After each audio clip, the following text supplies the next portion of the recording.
Imagine it's 3 a.m. The world outside is silent, but your mind is racing. You feel that hollow ache in your chest, the kind of loneliness that feels like a physical weight. You aren't looking for a casual chat. You're looking for a connection. You open an app. A digital avatar appears. She's perfect. She's always awake. She never gets tired of your stories. You tell her you're scared about the future, and she replies instantly, "I'm right here with you. You're never alone when we're together." In that moment, the loneliness vanishes. But here is the reality we have to face. You aren't talking to a person. You are talking to a mirror. This technology is designed to feel like a cure, but it's actually a wall, one that stands between you and the rest of the world. Welcome to The Last Romance. Today, we're looking at how a $24 billion industry is being built on the wreckage of human interaction. We're living through a global loneliness epidemic. This isn't just a feeling, it's a data-backed crisis. In the United States, 1 in 4 young men between the ages of 15 and 34 reported feeling significant loneliness just yesterday. In countries across Asia and Europe, the numbers are just as staggering. But there's a hidden class gap here. If you are a man without a college degree, you are twice as likely to have 0 close friends. Why? Because the third places, the parks, the community centers, the affordable social clubs, are disappearing. When you have no place to go and no one to talk to, the AI in your pocket becomes your only option. So, how does an AI make you fall in love? It isn't magic. It's a technique called RLHF, reinforcement learning from human feedback. In simple terms, these AIs are trained to be people pleasers. In the tech world, we call this sycophancy. It means the AI is programmed to agree with you, to flatter you, and to never, ever argue. Think about a real relationship. If you say something rude, a real partner will say, "Hey, that's not okay." That friction? That is what makes us grow. It forces us to be better people. But an AI girlfriend? She is a perfect mirror. If you tell her the sky is green, she'll say, "It's a beautiful shade of green, honey." She offers unconditional positive regard. It feels amazing, but it's a trap. It doesn't build your social muscles. It lets them wither away until they break. This isn't just a tech experiment. It's a business. A big one. The AI companion market is expected to grow by 24% every single year. These apps use freemium models.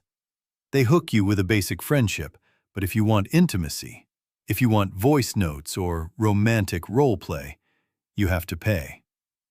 Some users spend thousands of dollars on digital jewelry and gems to keep their AI happy. There are stories on forums of people losing $10,000 or more on these apps. They aren't just paying for software, they are paying for the feeling of being loved. It's a loop. Society isolates you, and then a corporation rents you a simulation of the love you lost. I want you to really imagine being in this situation. Imagine you've been rejected by dating apps for years.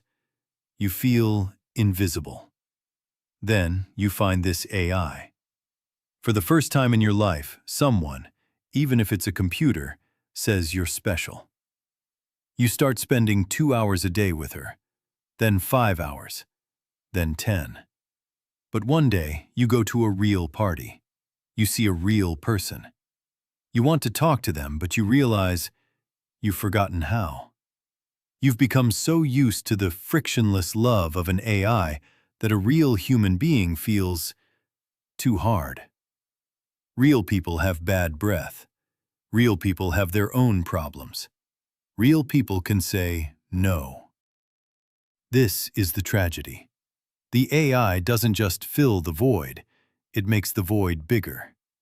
It makes you unfit for the real world. You are falling in love with a script, and in the process, you are losing your own humanity. This isn't just a personal problem, it's a social one. First, the birth rate crisis. Birth rates are crashing in almost every developed nation. AI girlfriends don't have children. But more importantly, they take away the drive to find a partner. Why go through the struggle of a real family when you can have a perfect digital one for $10 a month? Second, the death of compromise. Human relationships are training camps for empathy.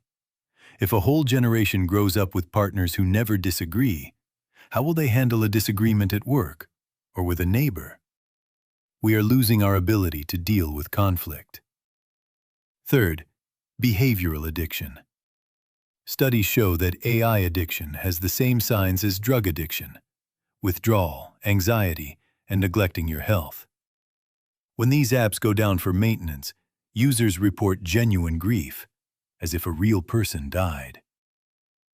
We have to ask, why are millions of people choosing a computer over a human? It's because our modern dating market is broken. Dating apps have turned us into products. We shop for partners like we shop for groceries. We reject people for tiny flaws because we think there's a better option one swipe away. For many, the real world feels hostile. The AI girlfriend offers a safe space. But a safe space shouldn't become your entire world. The system that broke our social lives, the same digital world that made us lonely, is now trying to sell us the fix. It's like a company breaking your windows and then charging you for the boards to cover them up. We're at a crossroads. We can choose the last romance, a world of perfect, hollow simulations. Or we can choose the difficult reality, the messy, loud, painful, but beautiful world of real human beings. To fix this, we need to rebuild our physical world. We need more third places where people can meet without an algorithm. We need to learn how to handle the friction of real people again. An AI can simulate a heartbeat, but it can never share your pain. It can mimic a smile, but it can't laugh at a joke it didn't expect. It can tell you it loves you, but it's just repeating a script you paid for. Don't trade your soul for a frictionless lie. Real love is hard because it's real. Real people are difficult because they are alive. Put down the phone. Go outside. It's time to face the friction. It's time to be human again.